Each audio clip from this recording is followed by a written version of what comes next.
Hello, welcome to Miniature Realms. My name's Stuart.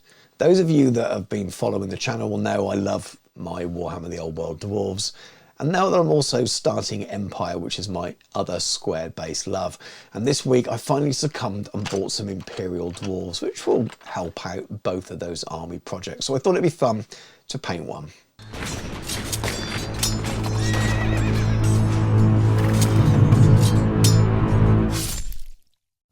Miniature Realms is proudly sponsored by Baron of Dice, premium wargaming dice. Over 500 styles, over 4,000 customer reviews. Welcome to the best dice on the planet. And if you're after some dwarf themed dice, they have you covered there with rounded corners and square cornered dice as well. Use the code Miniature Realms to get 5% off. So let's have a little bit of preamble. I already have a dwarf army. I'm working on a Nuln army. Empire is out soon, out next, and we have an announcement on Warhammer Community about General Hans von Lowenhack as a new miniature, which some people don't like very much. I quite like the look of him, and also he works really well with mercenaries. So this kind of triggered the idea I've had for a while of having some Imperial Dwarves. Never really found the room for them in my dwarf army, but I love the miniatures. But this, for me, is the perfect excuse to purchase them. And while they might not be the toughest of dwarves on the tabletop, and maybe a reason I didn't get them in my dwarf army, I think they will do very well to bolster some slightly weaker infantry you find in an Empire army. And again, it's all about the miniatures really here for me. These are absolutely fantastic. I had a couple of them, I think, when I was a teenager many years ago, and I love these old Marauder sculpts, these old Ali Morrison sculpts, I believe. It does look like they swapped out the commanders from the original one, at least the standard bearer and the captain. Looks like they've taken them from the MM11 Dwarf Command Group, but other than that, they look like the original set. I only decided this Monday that I was going to do this project for a painting video to be released on the Friday. If you're watching it on Friday the 13th, then maybe that's an omen there. So I ordered them from Element Games. Luckily they had what I needed in stock. Games Workshop's pretty quick. Normally the Element Games aren't any cheaper on these kind of miniatures, but they do ship next day, and I did have them by the Wednesday, which gave me enough time to clean up and prime one of them. And after all, that's really what this video is about. It's about painting one of the standard rank and file, working out whether the test scheme I have in my head is going to work and it's going to suit my theme for the army that I'm building, and also turning into hopefully a fun and useful tutorial video for you guys. So chosen subject is cleaned up on his base and primed black, and this is Death Reaper and Dungeon Stone Grey, the mid-tone and the highlight from a triad from the Duncan Rhodes Tooth and Coats range. And if you've seen my Nuln Handgunner tutorial, you'll recognise those colours, and I'm keeping that theme throughout the army.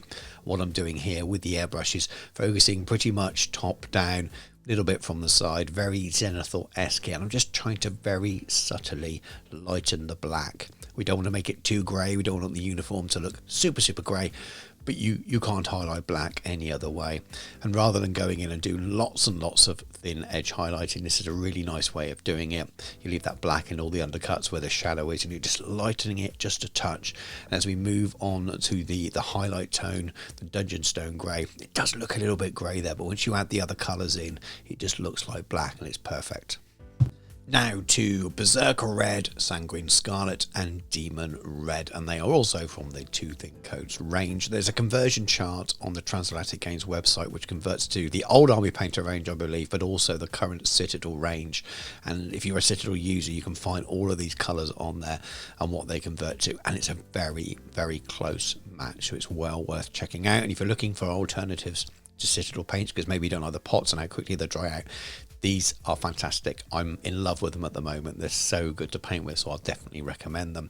I'm going with a red and black scheme on these. When it comes to my main Nuln army, it's going to be black with some reds, some browns, a bit of a mix. But I want these guys to look like they've got a wealthy owner behind them, giving them a nice matching uniform. I think my headcanon for this unit will be, rather than sort of a dwarf and militia. Maybe they do this part-time, so some of them are working manufacturing or blacksmithery in the dwarven quarter. Maybe some of them are just barkeeps and things like that, but they get called to defend the city under the employing of their captain, who is rich and provides their uniforms and wants them to look spick and span, but also in that kind of empire human style. That's why I'm going for this kind of scheme. So we've got the black uniform that matches Nuln, but all the trim is going to be red, and I want to keep that uniform throughout the unit. Nothing groundbreaking happening here at all. We've got a base coat, a mid and a highlight. We're doing standard layering, highlighting, and as we get to the top highlights, we're using less and less paint, so all paints show through, so you get that transition. If you keep your paints relatively thin, those transitions are smoother as well, and you can just build them up slowly and build up that intensity. And there's no real need for fine edge highlighting or anything like that here. The little gaps in between the trousers are so small. By the top highlight stage, you're just doing a little dot or a little mark, really. And when it comes to the arms, I'm just focusing around the elbows, which are sticking out, leading up towards the top of the shoulder. You could do a faint line around the cuff area as well, but nothing really taxing here at all. With the red stage complete, I'm returning to the Dungeon Stone Grey, and if you remember, that is the top highlight, I suppose, that we did at the initial stage with the airbrush. What I'm doing here is going back and just reinforcing the edges of the little bit of black uniform that's showing. There's a lot of armour on this miniature, so that will be covered as well. So just running around the edge of the sort of skirt or jacket that's pointing out here. We can do a little bit on the puffed areas of the trousers as well. And the reason I'm doing that now, not after I did the airbrushing, is if I got any red on any of the areas while I was doing those little red areas, then I could have tidied it up with this. So that's the only reason I've done it this way around. Anything that looks too bright, I crack out some black Legion contrast paint and just put a little dark line in there. It's amazing how just adding a bit of shadow back really adds to the depth as well. Now we have cuirass leather, boar hide and fur cloak. Yet another triad. I just love painting like this. It really breaks it down, helps you choose your colours, makes it simple. I think makes it a good tutorial in some ways when you can offer those kind of advice. I appreciate though, if you're not using too thin coats paints, then maybe you'll find that a little bit more difficult. If you pause the video, look at the types of tones, and you start choosing your own triads with things. They don't have to be sold that way to use a triad, but doing 3 layers is a really sort of simple thing to get your head around when you're painting. And when I'm not using these paints, and I've been doing it for years, I will find 3 colours that work together. It's just the way my brain works, and this really helps. You will have seen I've already put down the base layer of brown on his leather shoes, his boots, and I'm just building up the layers as I did before throughout the triad. These miniatures are relatively simple. There's not loads of detail on them, so it's very easy just to follow the little bit of the detail that is there. Stick your paint on the raised area, leaving a little bit of the other paint hidden below, and you can really just adjust that depending on how bright you want them to be. If you want these quite dark, you can make your highlight lines very thin, so you're focusing on the dark areas. Here I'm going for a mid-tone kind of look, so I'm putting this second layer on, probably over 50% of the boot anyway, so a lot of that darker brown is still showing through. By the time I do get to that top layer, I'm being a little bit more frugal with it, just focusing on almost what looks like toes showing through on this leather boots here. They're quite odd shoes, and they add a little bit of character to the unit. I may well paint some of these different colours on different guys. Adds a little bit of character away from the standardised uniform I'm going to go for. I suppose their beards do that as well, so time will tell when I paint the rest of the unit. This is Barbarian Brawn, Dwarven Skin and Elven Skin, and I use it all the time on the channel at the moment. It's just such a really nice skin recipe, or a triad to start your recipe from. So people that watch a lot of my tutorials will recognise the colours and things that I use now. I've tried a few other things and they're all great, but I just love the way this looks, and it really pops nicely with these characterful miniatures. You really want the faces to stand out as well, and because this miniature is quite dark, even the red's quite dull, this will really help add some brightness and colour to the miniature. So we're just doing an all over covering with that base layer to start. Then as we get to the later layers, we're just layering up as we did with the reds and with the browns as well, so leaving a little bit into the recesses. So with faces, I just focus on the noses and the cheekbones to start with, and then spread that down depending on how bright I think it needs to be. For areas like the hands, I'm focusing on the knuckles and the fingers and the flatter part of the hand to a certain extent as well, though we'll glaze that back a little bit afterwards. top highlight, and again just smaller areas on the top of the nose, maybe on the nostrils if they're quite large and pronounced like they are on a dwarf miniature, and then just that very top of the cheekbones, knuckles, that kind of thing. As he's wearing leather shoes rather than boots, I'd originally decided to leave his socks black so they blend in with the rest of the uniform, but it just didn't look quite right, so I just grabbed some ivory tusk and I'm doing a very, very subtle little highlight there, and just a bit of white showing is all you really needed. Because it was grey beforehand, I found that this was enough, and at the same time I'm just dotting in the whites of the eyes, which are quite well hidden under the helmet.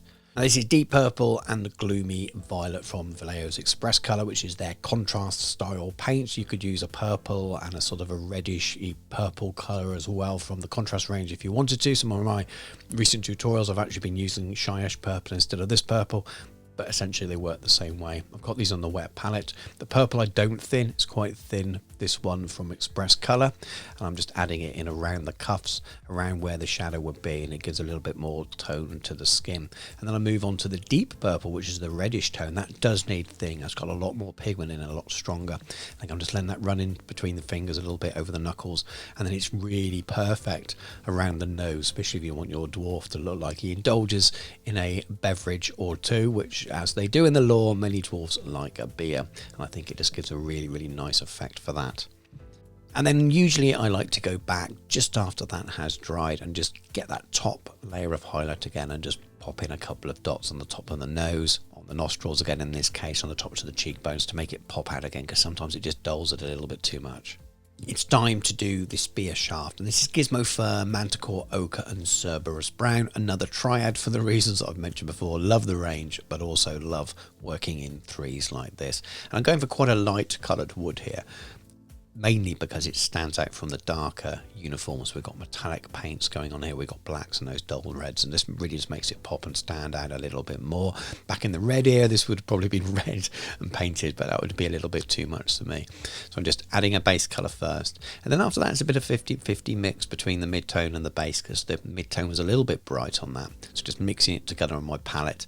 Using a wet palette is really useful for those kind of things, because you can mix your colours between each other and have a whole spectrum to work from on your palette, which means you can go back and readjust, but just slowly building it up to that mid-tone, so there's nothing too thick in terms of layering there, and having it on the palette quite thin and quite wet enables you to do that. It doesn't take very long at all.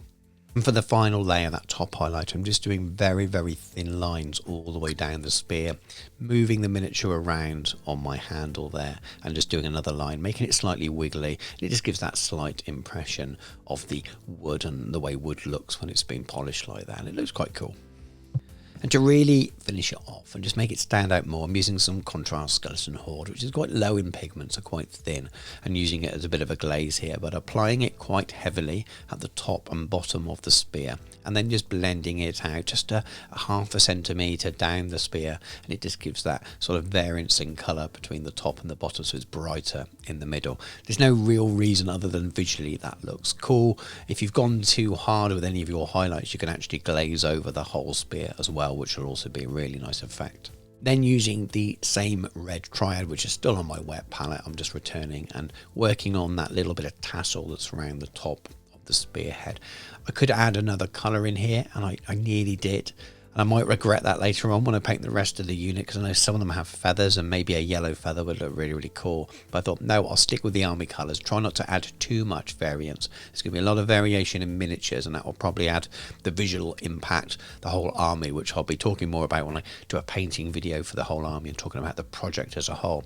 So I decided to stick with red for now, and just using those same three colours to build up in layers and highlight brighter towards the bottom. So not just the individual strands of tassel there, the hair. I'm actually building the highlight up towards the bottom where it's sprayed out more.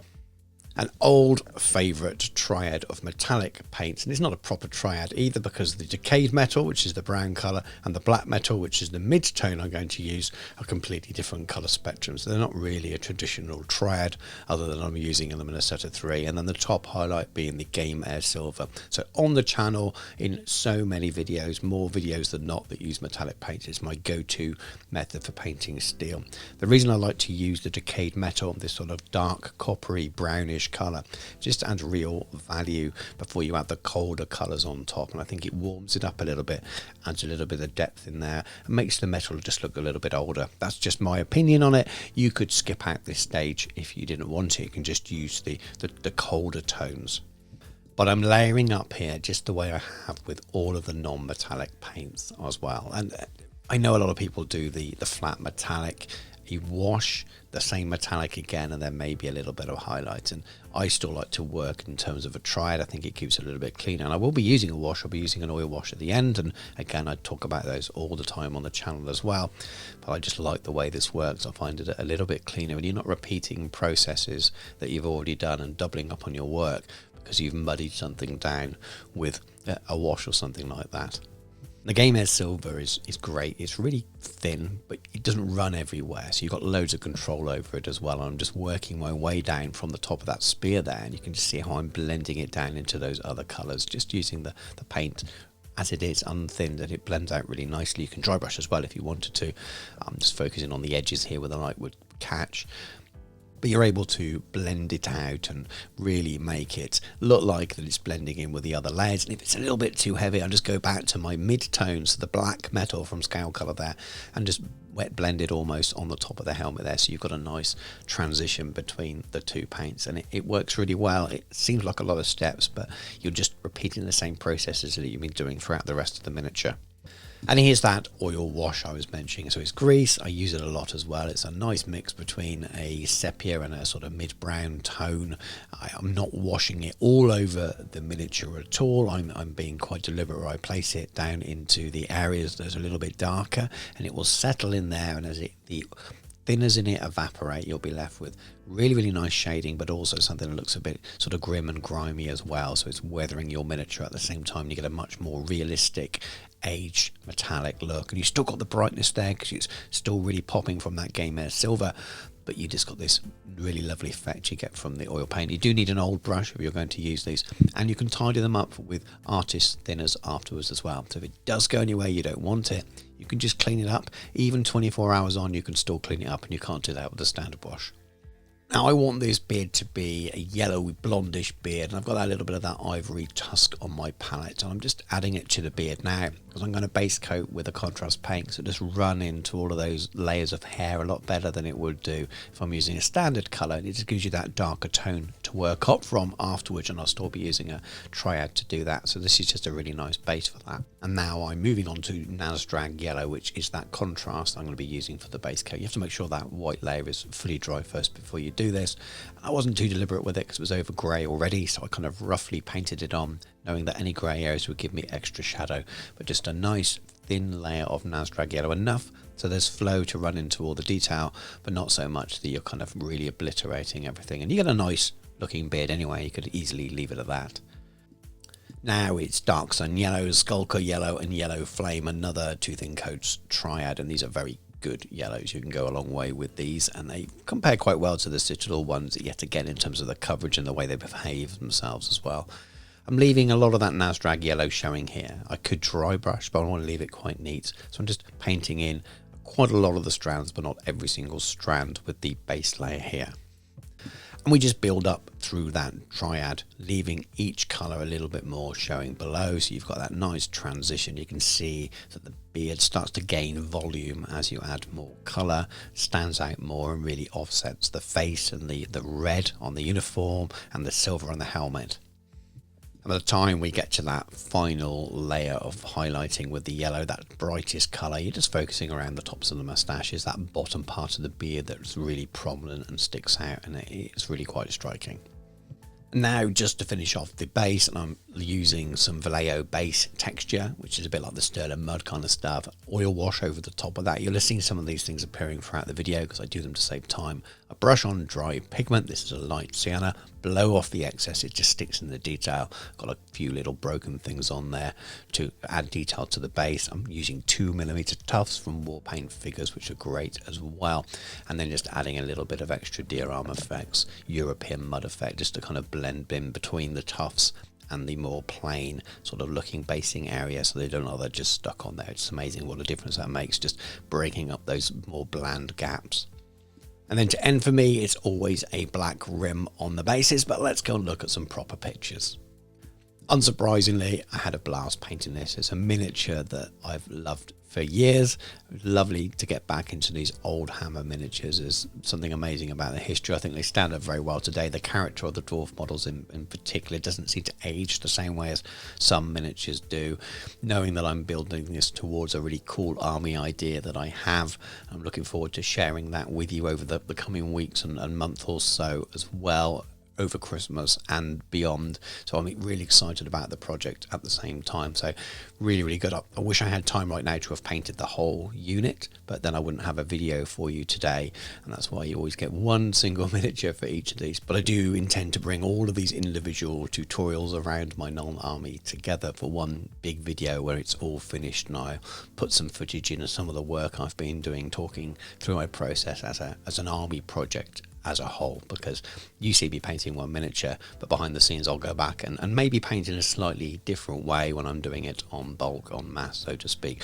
But let me know what you think of the paint job. Let me know what you think of the miniature. Let me know what you think of the having Imperial Dwarves in an Nuln army, and whether that'll be a fun thing to do, and what your hopes for the up and coming Empire of Man release with the Arcane Journal. The new general miniature is pretty cool. I like him. I know not everyone does, but what do you think of his rules? The idea of allowing some mercenaries in the army, or more mercenaries, and allowing them to act more like regular troops in the army as well, which I think is really cool and makes them so much more viable. So I'm super excited for that. I hope you enjoyed the video even half as much as I have enjoyed painting that miniature. I absolutely love those old sculpts, and they're a joy to paint, and I'm glad that I finally own them again. In fact, I probably own more of those actual sculpts now than I ever did back as a teenager. It's just so much fun, and I can't wait to get the rest of the unit painted up to use on my dwarves and my ever-growing Nuln project. If you'd like to support the channel, just clicking like on this video, commenting below is a really great way of doing that. Subscribe to the channel if you haven't already done so. There's so many old world videos on there, and there's an awful lot more coming soon as well. Got lots of links in the video description below as well, affiliate links to the channel sponsor, and lots of other things as well. Money off airbrushes, money off weathering tools from Knott's Hobbies, etc. I also have a T-Mill store now. You can go and buy Miniature Realms t-shirts should you want one, and each time you buy a t-shirt, I don't get lots, they're print to order or made to order, but I do get a couple of quid as well, which again helps keeps the lights on here. There's a Discord link as well, which is free to join. Go and enjoy the conversation there. And of course a link to my Patreon, which is the absolute best way that you can support the channel and help me keep making videos like this. But thank you very much for watching. Take care, and I'll catch you soon.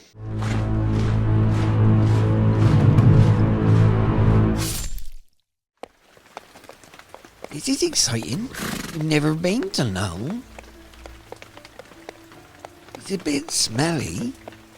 Von Margrimson, I will leave you in the care of your brother. Do not abscond, or a price will be on your head. How very dare he? I'm a great dwarf wizard. But you're not really, are you, Vumba? Come on. Here, you're not really a wizard. Has he shown you any spells? Well, no.